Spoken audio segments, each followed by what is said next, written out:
Money is owed. Yeah. The bank might go after it themselves.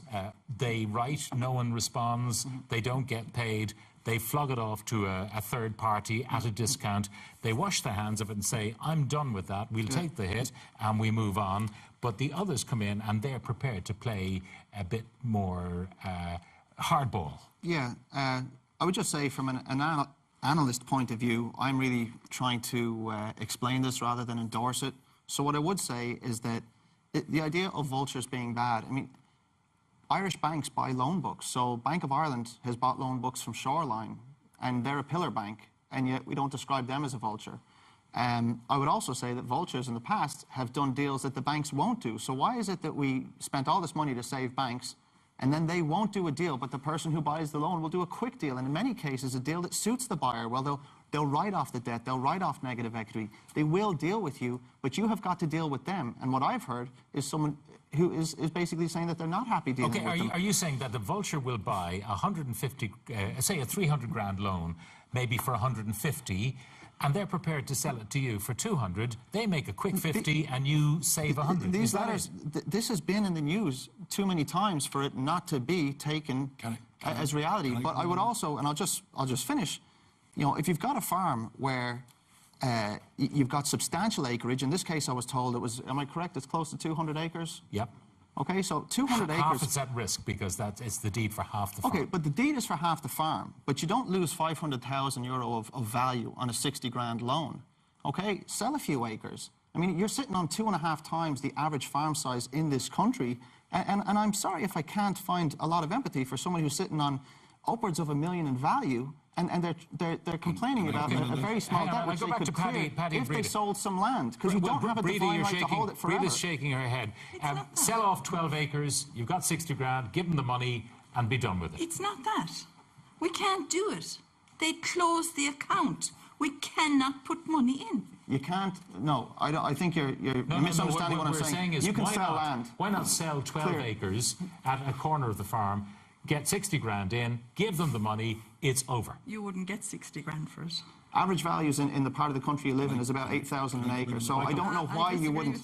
Okay, so you're saying that your entire farm wouldn't be worth 60,000? First of all, I think we need to compare like with like.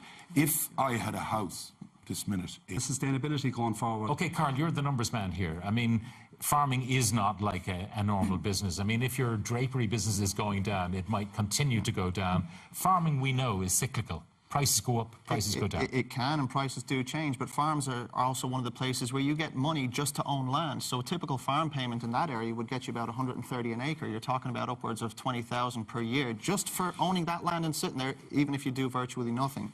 What I would be saying is, if you've got problems with a lender, how many times have you met with them? How many offers have you made?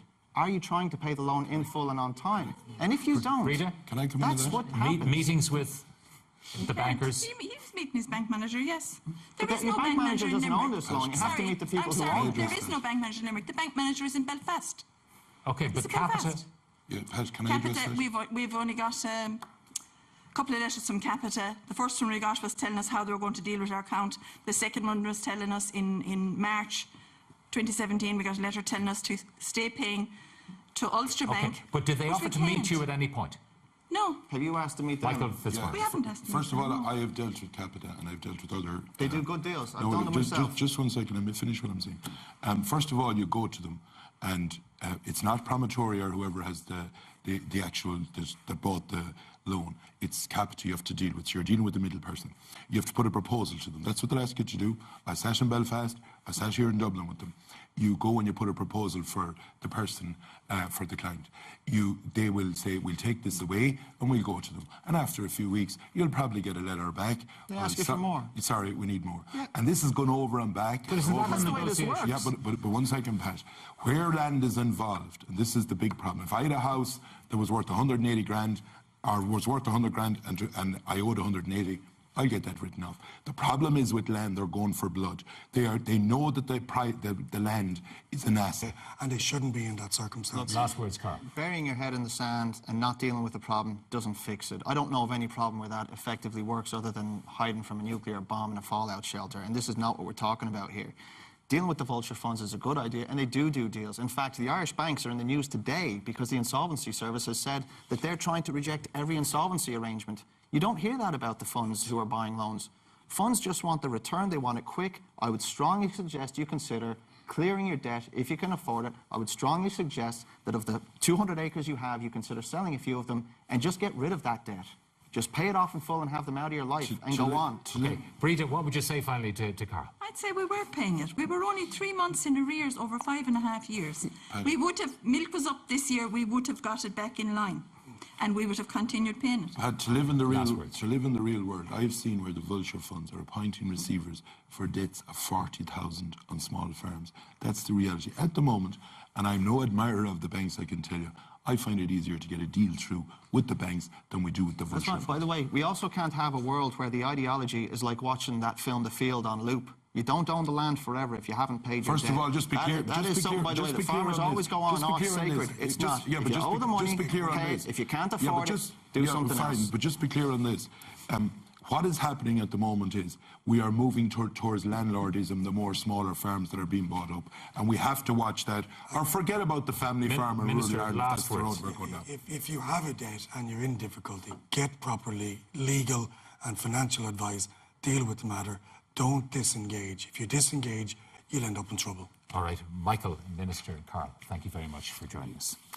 All right, after the break, third and last, where did it all go wrong for Ireland's Rugby World Cup bid? And also, is our homelessness problem really down to bad behaviour? That's coming up.